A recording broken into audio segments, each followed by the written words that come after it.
Hello, this is Imran Ahmed on Radio 1. Welcome to Oneclick, welcome along. We're on every night, 3 till 4 a.m, and then online at bbc.co.uk/Radio 1 for a week. Now, the regular shows, we're all taking a break until the new year, but in the meantime, we're going to have some great guest presenters and one-off shows for your listening pleasure. The man credited with creating ambient music presents tonight's show. Welcome to the world of Brian Eno. Due to the graphic nature of this program, listener discretion is advised.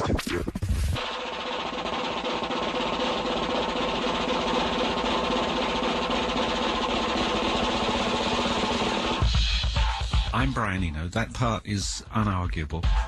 As to what I exactly do, that's a little bit more difficult.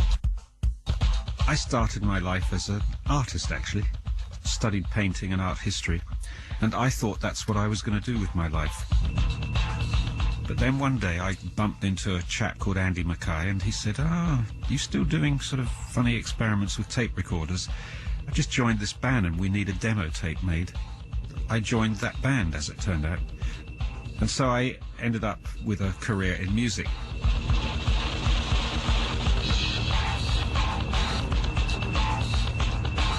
Though I hesitate to say either that I'm a musician or a composer, because anyone who's any good at either of those things would argue with me about that. I also hesitate to say that I'm a producer, though I have produced a lot of records. But anyway, so I suppose what I do now is farm some strange little niche at the edge of music that I've discovered, and which so far not too many other people have discovered.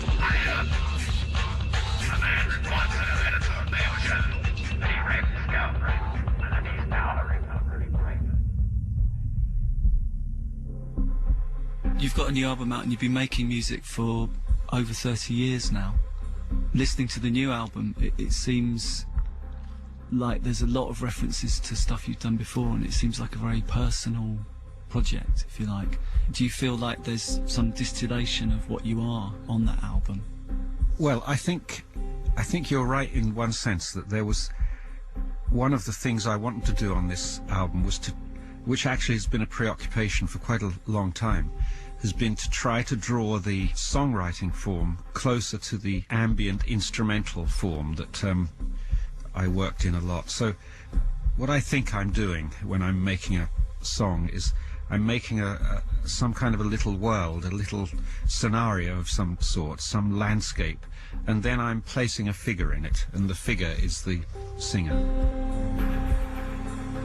The figure isn't me, by the way. It's any more than a character in a play is the playwright, and then that person exists in that landscape and has some kind of an adventure, or not, as is very often the case. They're just stuck there. I have one song from the past called Stuck by This River, which is really about somebody just being somewhere and not doing anything in particular. And in quite a few of these songs, I think the main voice is not very active, in the sense that it's more of an observer than a participant in whatever's going on. But on this album, it is you singing most of the time, is that right? It's me singing, yeah. But I'm using various technical devices to change that voice into other voices. So clear to wonder, to wake with open eyes, as the snow across the tundra and the rain across the skies, and the rain across the skies. So much I give and weightless in the mother of space. We fail to fall, to come. come to, and the rains and mountains fade, and the days cast in shade. It leaves the world we open, so much to lose, to say, to light the highest beacons, and the roads of love will lead, and the roads of love will lead. The lyrics from, are they very personal? Are they No. something else? They're other. I'm not really interested in personal in music. Of course, anything that any individual does is personal in a way. You know, the way you tie your shoes is personal. The way you cough is personal. So you can't avoid a certain level of personality. But I think one of the things I'm keen to do is to keep my personality out of it as much as I can. I don't want to be, I don't want those voices to be spokesmen for me, and I don't want the music to be autobiographical. I think that's kind of limiting, actually. I don't want it to be small like that. A song, a record about Brian Eno, I can't imagine anything less interesting, really. So if that's the case, why is it a Brian Eno record? Why isn't it a made-up name? Well, I made it. The Brian Eno is the person who made it. The Brian Eno is not the person it necessarily is about. It's a funny thing about pop music that it's because it's a form that came out of teenagers, essentially, and of course teenagers are totally preoccupied with themselves. It's assumed that pop music is therefore always about the people who make it. Well, it isn't any longer. You know, I'm still making pop music, and so is Bruce Springsteen, and Paul Simon and various other people. Everybody's still doing this thing. Leonard Cohen, even, you know, he must be 70 by now. And essentially the music has grown up with the people who make it, I think. So it isn't necessarily a teenager's music anymore, but it's still slightly hampered by the perception that it should be. You know, so people still, critics in particular, still assume that the singer is transmitting their personality, basically. That's what popular singing was supposed to be about. Do you use this sort of idea that you're talking about when you're producing other people? Because I was trying to work out the difference between when you're being the artist and creating your own music, and then when you're going into a situation and producing another artist, and how you get a distance when you're being the artist. But it seems like you've explained that because you're slightly disconnected from yourself almost. Yes. So yes, I'm thinking of the voice as soon as I've done it as another voice. Just it's another sound in the thing, and I can do whatever I like with it. So there are many examples where I've treated the voice or distorted the sound in some way, changed the gender of it. I treat it with the same freedom that I would treat a drum kit or a guitar or a synthesizer or anything. It's just part of the noise structure of the thing. He would see faces in movies, on TV, in magazines, and in books.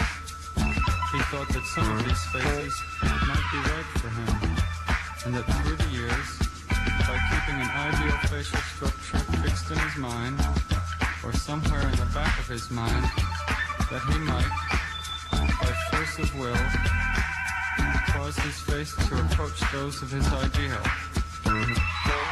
So are the lyrics important, or are they just another sound? Well, this is a very interesting area, actually, lyrics, because I often think that the most important thing of lyrics is that they don't screw the music up, and they so often do. I so often find myself disappointed in songs when I actually hear what the singer's singing. And fortunately, I have some kind of filter in my ears that makes it very hard for me to ever hear the words in songs. Most of the songs I've ever loved, I still don't know what they're about. I sing along with them, but I sing my own version of the lyrics. This is why I never put the lyrics on the covers of my records, by the way, because I'm sure that somebody listening and interpreting is just as likely to come up with a good lyric as I am, so I leave it ambiguous. The lyrics, the main thing is that they support the world that the music creates. Change would be very subtle. It might take 10 years or so. Gradually his face would change its shape. More hooked nose. Wider, thinner lips. Beady eyes. A larger forehead.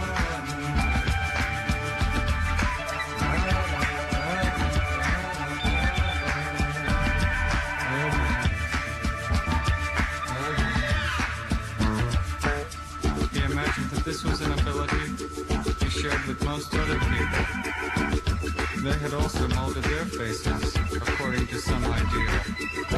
Maybe they imagined their new face better suit their personality. Or maybe they imagined that their personality would be forced to change to fit the new appearance.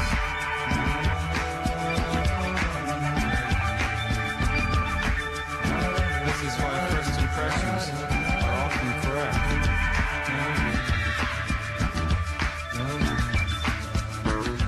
I don't know if you know how most songs are written, but I'll tell you. The way they're written is that people make some music and they're excited about the music, and then they start singing over it.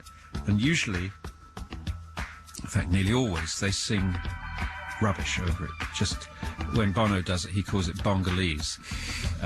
Bowie does it, everybody I know does it. I do it, where you just sing, oh, there's somebody out to the mouth, oh, there's somebody. Just anything to, and what that's doing is giving you a sense of how the voice should sound, what sort of singing it should be, what sort of rhythm, what sort of syllables, what sort of vowels. It tells you everything except the lyrics. So all you've got to do, you think, in your head, is just slip words in where you've got noises. That turns out to be very hard, because when they're just noises, it's pure music. And of course it works perfectly in the music, because your sense as a musician tells you how to place those sounds well. When it gets converted into words, it very often goes through a process that I call ensmallment, which is the opposite of enlargement, where suddenly the meaning of the song, or the feelings of the song, which was so wide and interesting and mysterious and internally contradictory and rich, suddenly get narrowed down to being a song about somebody's relationships. And Which is what most songs end up being about. yeah, and I think, why on earth, why should this be the subject of music? Why are relationships? And it's because it's still sort of anchored in this teenage sensibility. Of course, teenagers only think about themselves and their relationships. That's their world in general, and those are the things that, of course, preoccupy you when you're at that age. But they aren't necessarily the things that preoccupy you when you're 50 or even 30, you know.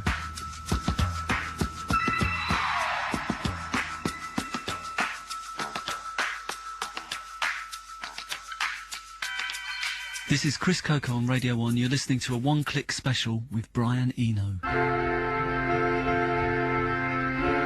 Well, what's interesting is that you're obviously a person who loves using words, and you just used the word ensmallment, which you've made up. Mm-hmm. And yet, when it comes to music, the words are not that important to you. The words are very important, but in a sort of negative sense. People come and go and forget to close the door and leave their stains and cigarette butts trampled on the floor, and when they do,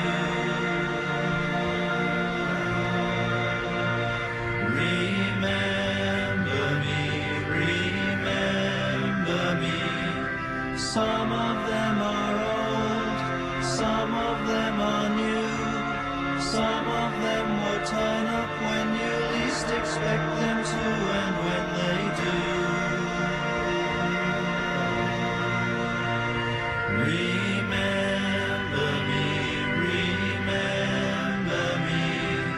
Lucy, you're my girl, Lucy, you're a star, Lucy, please be still and hide your madness in a jar, but do beware. It will follow you, it will follow you.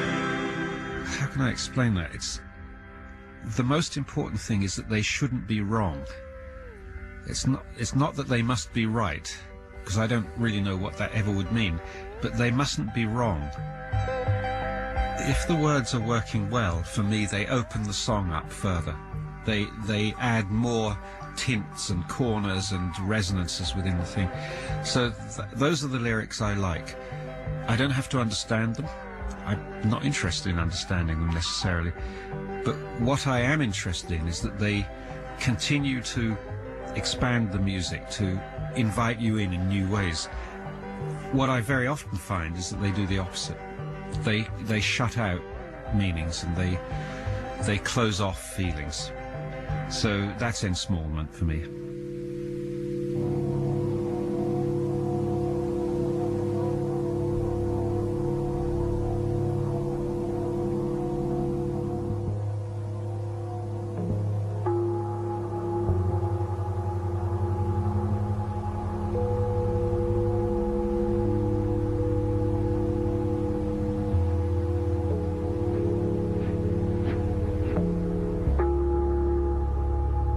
We've got a few quotes about music that things that other people have said which kind of fit into what you're talking about, in fact. Like this, somebody called Marsha Norman, I'm not quite sure who she is, I think she was an actress, and she said music's capable of going directly to the source of the mystery. It doesn't have to explain it, it simply celebrates it. That's that kind of idea Yes. that you're talking about. Well, music is a very strange art because it's always been an abstract art. In 1905, painting liberated itself from the figurative. For the first time, people just made paintings that weren't of something. You know, Kandinsky and the people who followed him. And this was an amazing revolution in painting. But it had always been the way in music. You know, music is not figurative. It doesn't relate to sounding like something else, you know, like traditional paintings did. So music has always had this special and strange place of being the only intrinsically abstract art, which I think means that it can connect with you on a subverbal level, you know, it doesn't go through that processing part of the brain. It goes in at some more direct level.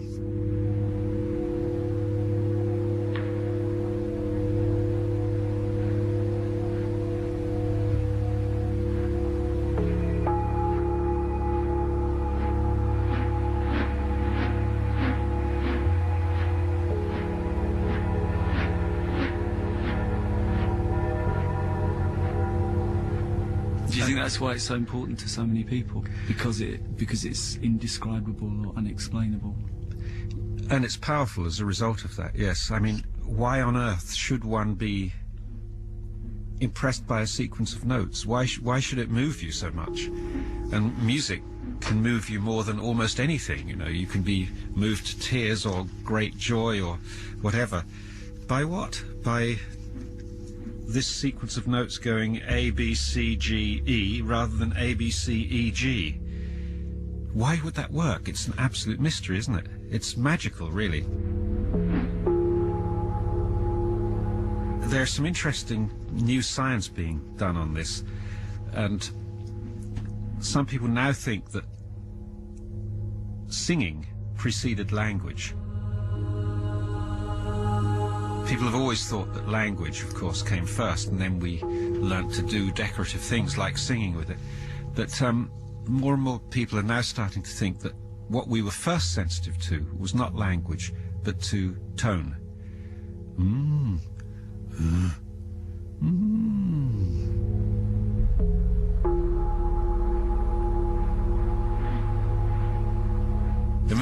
know what I mean, don't you, with those sounds? And so there's a theory that actually singing is, and our sensibility for singing is deeper than our sensibility for language. And I think that would be a good way of understanding why music is so powerful for us, because our brains are hardwired to receive those messages. That's really logical, isn't it? When you do the most basic things, like if you're making love or if you're very angry, then you resort to sound. Tone. Yeah, exactly. Not words. In fact, if you think about it, swearing is that. Now, take the phoneme uck, or the sound in general. I don't know if you've ever thought about this, but you think of how many swear words have the sound in them.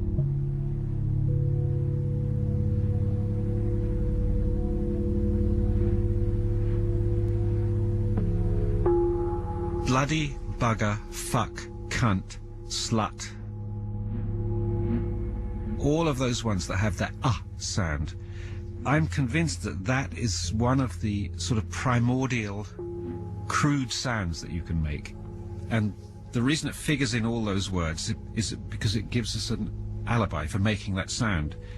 For instance, I can't imagine that there would ever be a convincing swear word based on the phoneme I, or the sound I. You can't imagine swearing at someone and saying, Gine! Dive! It's too soft, yes, it's too narrow, it's too refined. That comes from a kind of crude part of your person, actually. Yeah, it's too nice. It's a polite sound.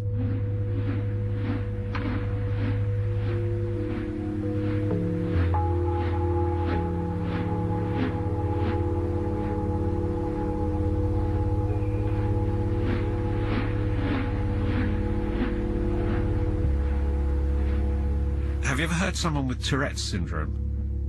No. Do you know what Tourette's is? Yeah. It's where you basically can't stop swearing. Yeah. But actually, I think it's that you can't control that part of your brain. You know, swearing comes from a different part of the brain than language. This is another interesting recent discovery, that you have a language center and you have a swearing center. And they aren't the same. They're adjacent, but they're not the same. And when you start swearing, you shift into the swearing center. And I think the swearing center is actually very close to the singing center, wherever that is. I don't know if anyone's identified where that is yet. So anyway, I think all of this points to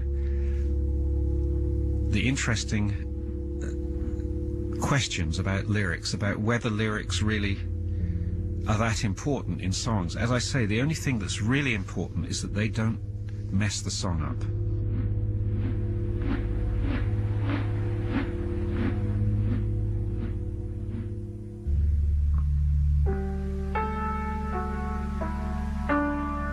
Let's move on from lyrics to talking about instrumental music, which you've made a lot of, and talk a little bit about ambient music.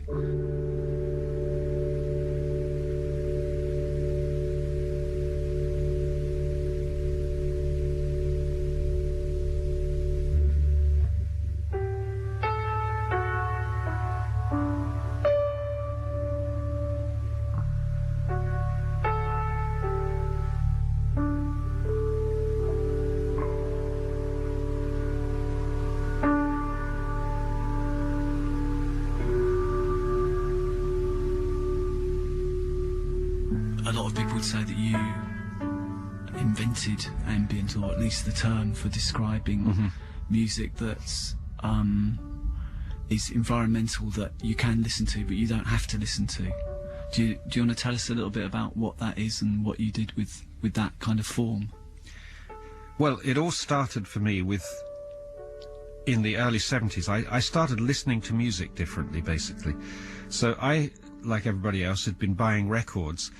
And at that time, the philosophy of putting a record together, an album together, was fast track, slow track, fast track, slow track. And I was so annoyed by that. I got more and more frustrated by the assumption that people made that your attention would only hold for 3 or 4 minutes, and then you needed to be kind of have your mind changed again. So like a lot of other people in the 70s, because cassettes had just appeared then, that technology, I would put together cassettes of things that I liked, and I would put together cassettes of more and more similar things. So I could have an hour in that mood, whatever that was. And, you know, it might include a slow movements from a string quartet and a quiet Velvet Underground song and this and that and so on. But essentially what I was trying to do was make a kind of an unbroken mood. I didn't want the thing to change mood. I wanted to be able to control the mood of a room, basically, with sound.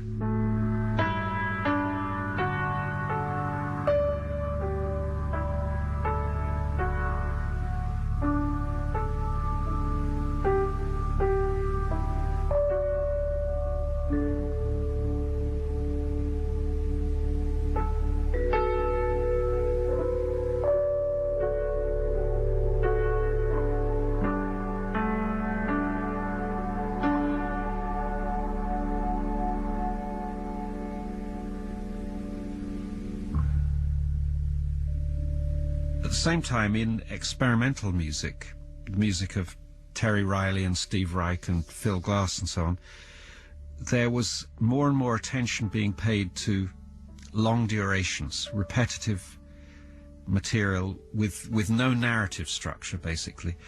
Music that started in one place and pretty much stayed in that place for as long as it went, you know, and it explored the permutations of the elements within that place, rather than traditional classical music, which sort of started out with adagio and that went to allegro and then it did this and then it did that and then all the horns came in and then blah blah blah, which is sort of storytelling music, basically. This wasn't storytelling music, it was scene setting music, and I more and more was finding I want to hear that. And then I realized that actually the music I really wanted to hear didn't quite exist. So I thought I could make it. I think I know how to make it. I think I know what would be involved in that. And so I started making records that were the music from a hypothetical future that I hoped would come into existence, really. This was the music from the future I would like to live in, I could say. And I made those things using whatever was around at the time that I could handle, which was basically synthesizers and recording studios. And I thought, this needs a name. It's useless going to this kind of music with the expectations you would take to a pop record. You're going to be disappointed. If you expect narrative or progression or surprises, you're going to think this music has nothing going on.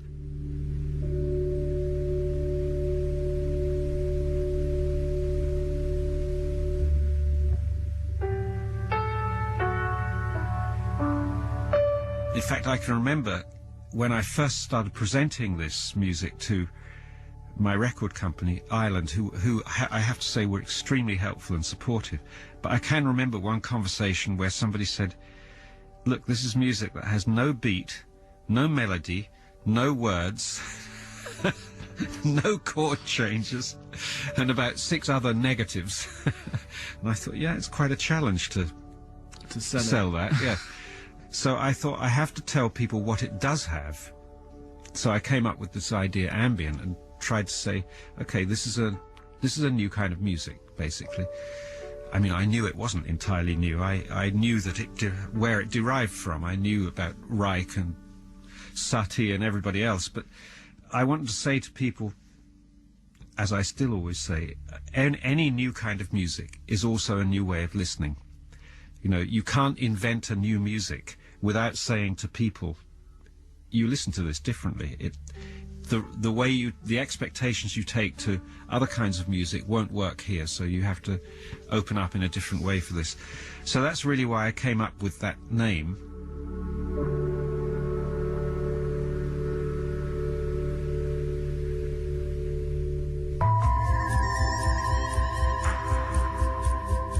Taking that one extreme, like you've made records that go on for an hour and don't change a lot for a whole hour. You've also made something from Microsoft, which was like 3¼ seconds long. Yeah. So how do you go from that one extreme to the other extreme, or is it basically the same process? That was a very interesting project, that thing, because at the time of making that particular piece, the 3½ second piece, I was in the middle of working on some very, very long, slow pieces where the interval between notes was sometimes 20 seconds or so, you know. So this Microsoft piece, it was like going from building, I don't know, Big Ben or the Great Pyramid of Cheops to cutting a tiny, tiny diamond that big. You know, it was a huge difference, and it was very thrilling to do it, actually, because I realized what a world there could be in such a tiny amount of time. I'd kind of forgotten that. But I've made pieces a lot longer than the hour as well. The only reason I stopped at an hour was because that's all you could get on a CD at the time. In my installation work, where I put together these shows, I've had pieces that run without stopping and without repeating for many months. And I had one in San Francisco that ran for 5 months. I've got a permanent one in a museum in Finland, which has now been running for 4 years.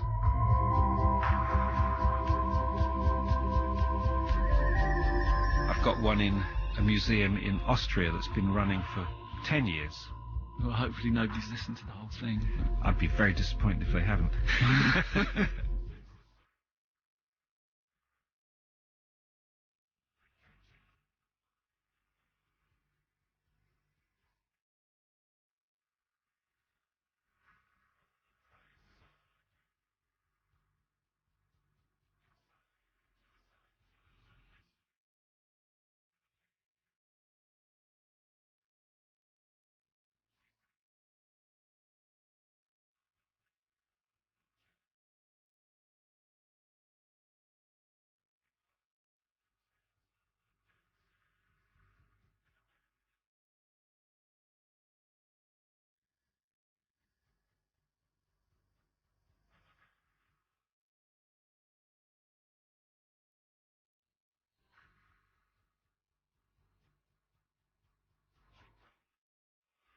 Relating that idea of those really long pieces and short pieces to culture, we've just had a #1 hit made from a ringtone, which is a tiny piece of music that you listen to on a tiny bit of technology in your pocket.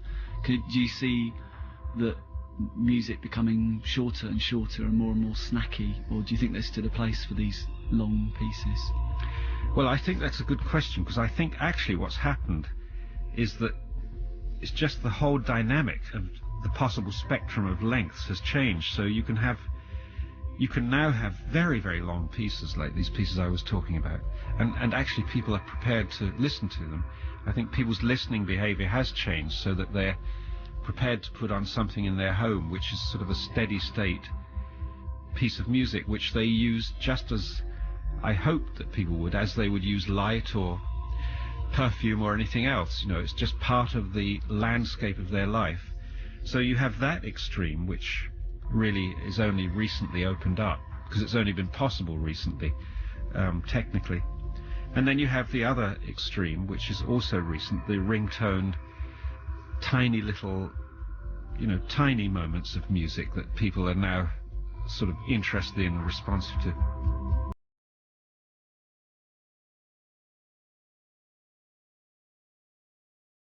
With my daughters, that they go through records and find a little bit of something that they'll use as their message tone. When you get their voicemail, there'll be this tiny little very cleverly chosen fragment of something. So I think, as with many other things that happen in technology, both ends of the spectrum get increased. You know, in the 40s, what did you have? You had 3-minute singles, or you had classical pieces. Now we have 10-hour-long musical experiences, or ringtones as well, and everything in between. Do you think it's to do with age? Do you think as you get older you like longer things, or doesn't it work like that? I think it does somewhat work like that, though I think, in my experience, I mean, the whole idea of chill out, for example, as a counterbalance to the sort of pounding, high-energy, four-on-the-floor drum was surely a recognition by people that they sometimes wanted some space, you know. And I think people are amazingly able to listen to quite minimal music. I'm sure 30 years ago nobody would ever have predicted that. Some of the things that people are listening to now in the so-called chill-out context would have been very, very daring experimental music 30 years ago.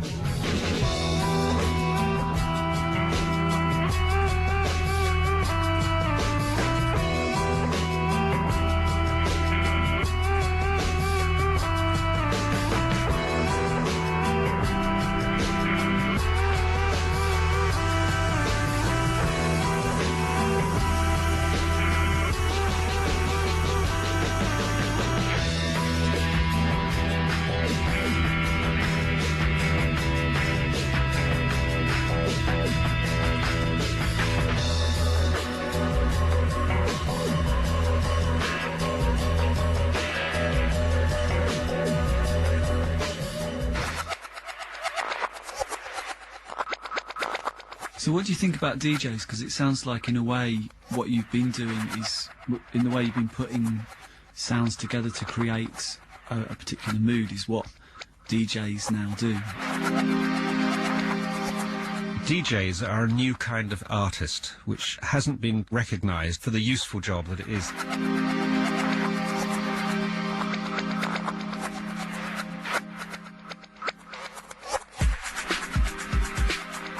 One of the really big problems in a society that produces so much of everything, so much music, so many films, so many books, so many magazines, so much stuff to digest, very important in that situation is to have some kind of filter, some kind of curator, basically, somebody who makes choices for you and who you know from experience you can trust to make choices that you like. And that's what DJs are.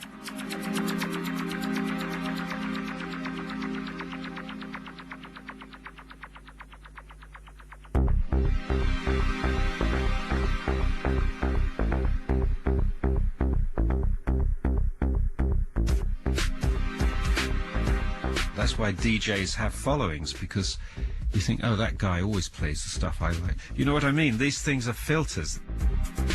People who commit their time to understanding a form and becoming sensitive to it, then filtering it for you. It's terribly important, you know. Otherwise, how would any of us hear anything? There's too much to listen to.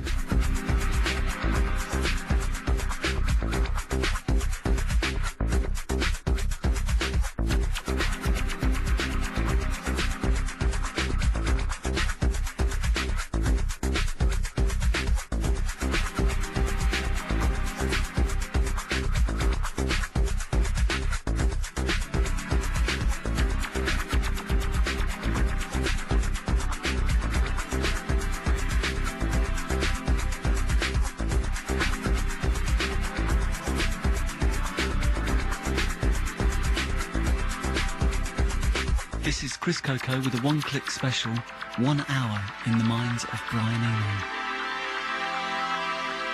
For a track listing and more information, check the website bbc.co.uk/radio1/oneclick.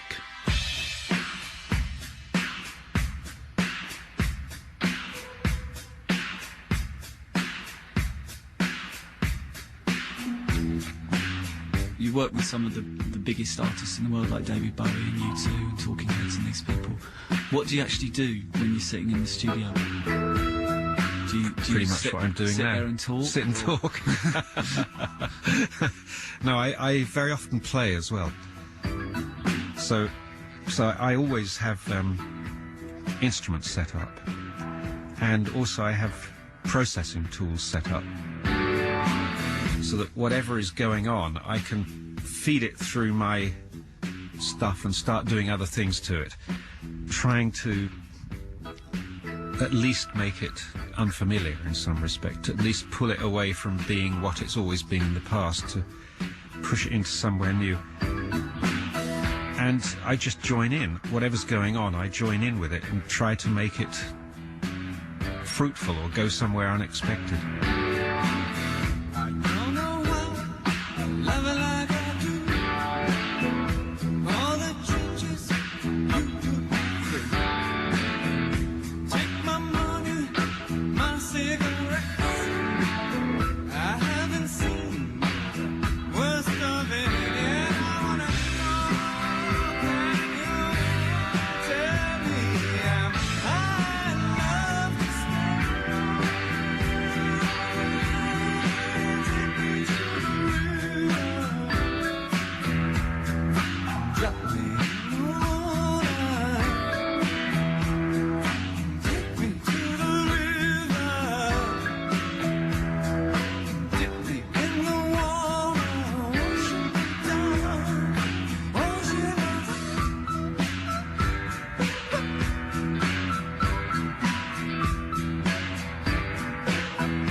I think I'm good at pushing things off course in a fruitful way, and then helping to navigate the chaos that ensues from that.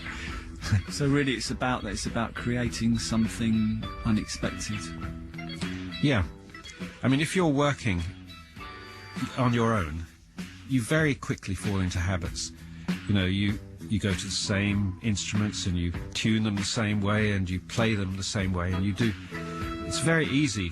In fact, it's almost inevitable that you narrow the number of tools and ideas that you use as time goes on.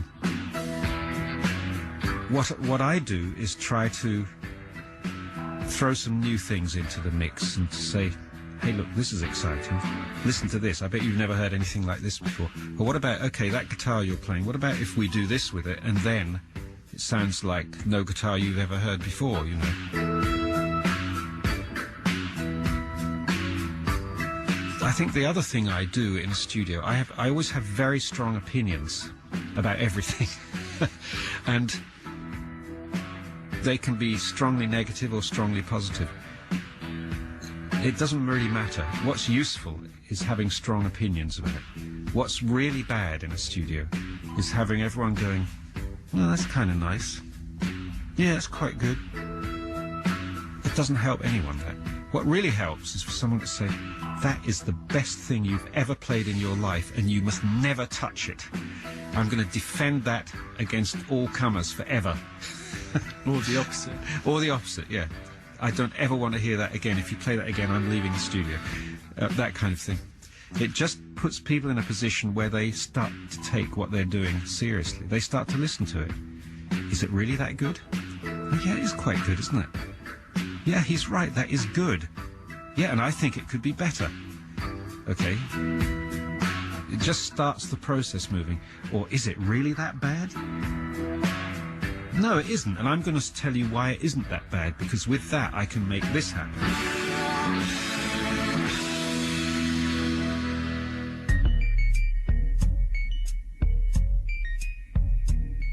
Recently you supported the Liberal Democrats in the last election.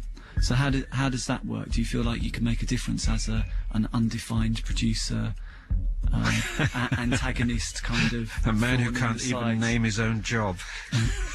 Can he make any difference to anything? Well, I read a book a couple of years ago that really made a big impression on me. It's by a German historian called Sebastian Haffner. It's called Defying Hitler. And he was growing up at the time Hitler was coming to power. He was born in 1906, this guy. So as a student, he watched Nazism growing up. And the strongest impression I got from this book was how easy it is for everyone to think of excuses not to do anything about it. Oh, he's a joke. The guy's a joke. Nobody's going to take him seriously. Come on, he'll be finished in a year. And the slope gradually gets steeper until actually you can't get back up it again, you know. And I thought, well, it's kind of everybody's responsibility to stick their foot in the door and say, no, I'm not going to take it, actually. I don't like it. I don't intend to become a politician. I have no interest whatsoever in doing that. Most boring thing on earth, I can imagine. But what I do think is that you simply can't look away all the time. Things are getting too bad for that to happen. You can't say, oh man, I don't do politics, it's just not interesting to me, I'm sort of above all that. Sometimes you just have to say, sorry, this can't go any further.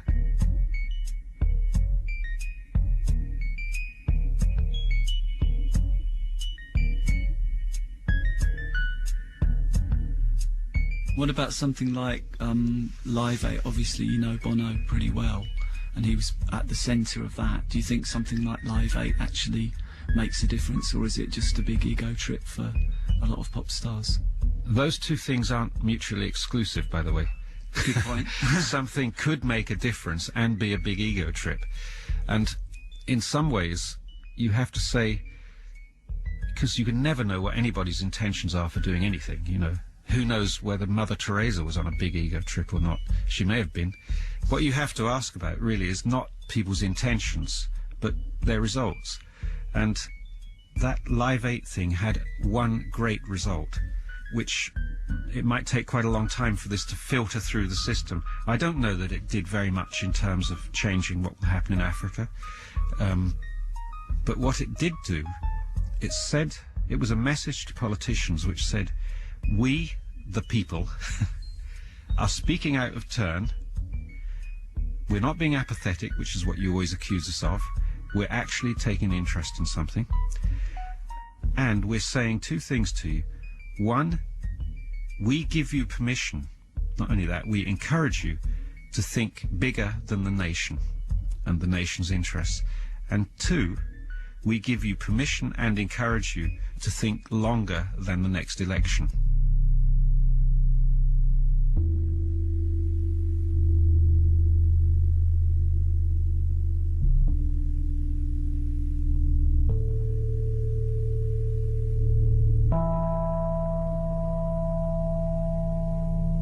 These are very important messages, I think, because most of the real problems we solve now are not going to be solved nationally, and they're not going to be solved before the next election. They require for politicians to start to think globally, genuinely globally, which means that sometimes they have to put national interests second. They're thinking about big problems like climate change and so on. And they have to start putting in place things that aren't going to pay off for maybe 20 or 50 years. And they're not going to get glory and credit for doing it. You know, politicians are very loath to do anything that won't pay off before the next election, because they're not going to get the credit. The next administration will get the credit, or the one after, you know. For me, the message of Live 8 was less to do with the particular objectives that they were thinking about, and a lot to do with the idea of people saying, even if it was only 10% of all those people, that's still a lot of people, saying, on our behalf, please think bigger and think longer.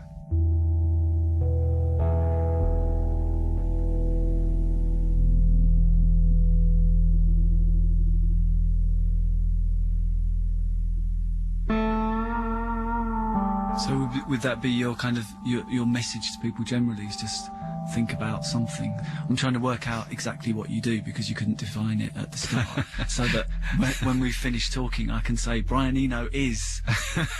If you ever find the answer, I'd be very grateful. Do you think you're a thinker, maybe? Or is your message simply think about it? What I would say is that it would be very nice to imagine that one could be a person who lived with intuition, feelings, and intellect, and wasn't embarrassed by any of them, wasn't at sea with any of them, and was able to use them all in combination.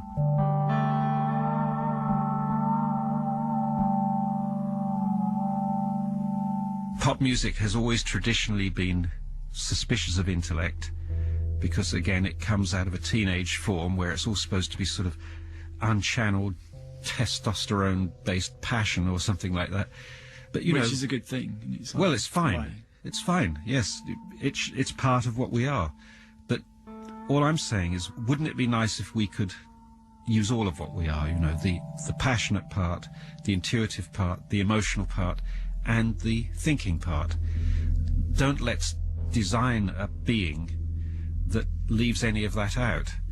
It's all part of our strength, you know. I suppose my practice as a composer has been to try to somehow keep all of those things in play. I mean, a lot of people would argue whether I've succeeded or not, but that's been part of the issue, to keep the thinking part in it as well, because there's every encouragement not to. You know, every encouragement from certainly from the criticism I first received was, hey Brian, leave that stuff out. We don't want to hear about that kind of geeky, nerdy stuff. But kind of geeky, nerdy stuff keeps the world moving forward. If it wasn't for geeky nerds, we wouldn't have computers which now do loads of stuff for us. Yes.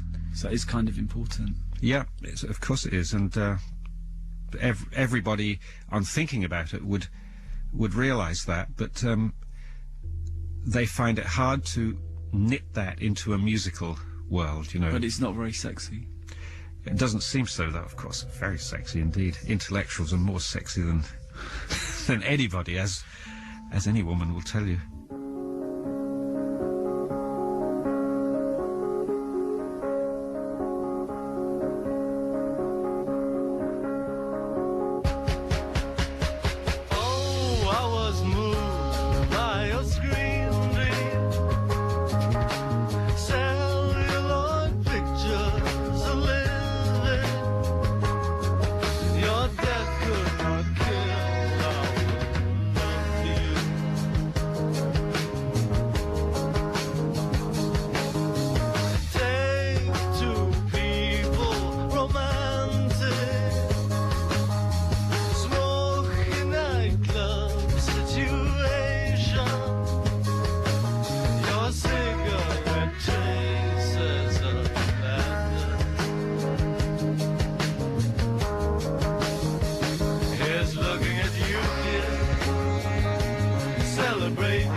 Over the years, you've done this thing called oblique strategies, which is basically kind of little sentences, thoughts, things to needle people again.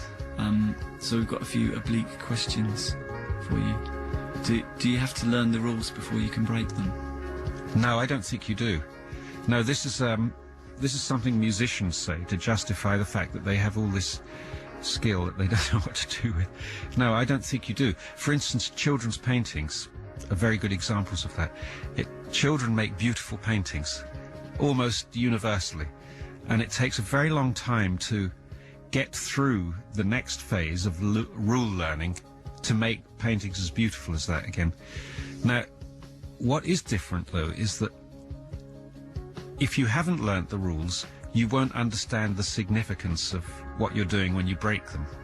So children make beautiful paintings, but they don't know why they're beautiful.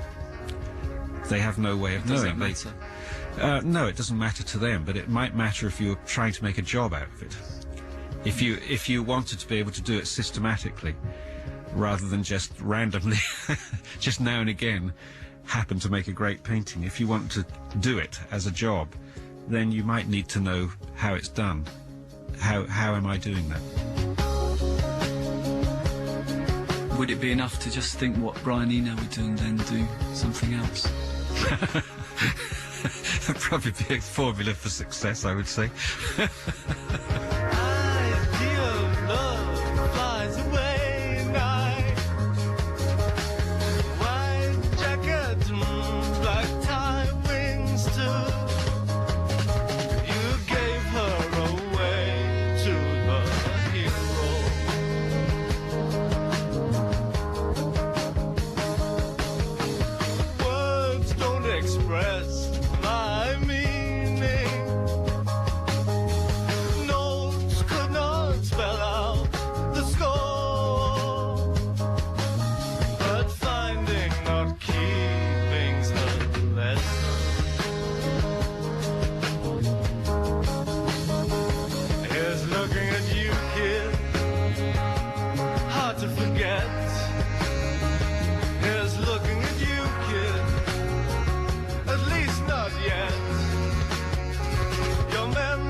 Is it possible to make something perfect?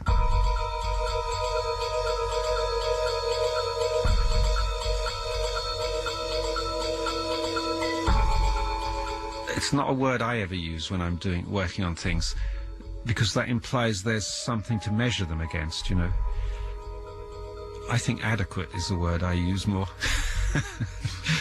It's kind of quite low down, it's not... Yes. Well, adequate you can judge. Perfect you can't. You know, you can get very good forms of adequate. You can get, my God, that's adequate. No higher compliment from me in a studio. Oh, Christ, that's adequate, Edge.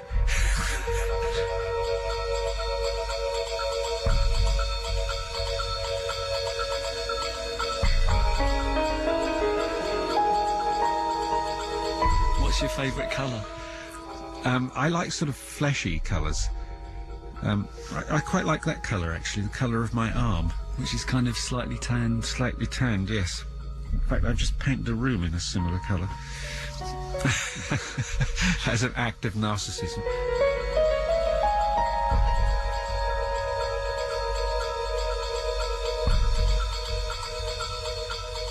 Can you still be an idealist? That's a very difficult question.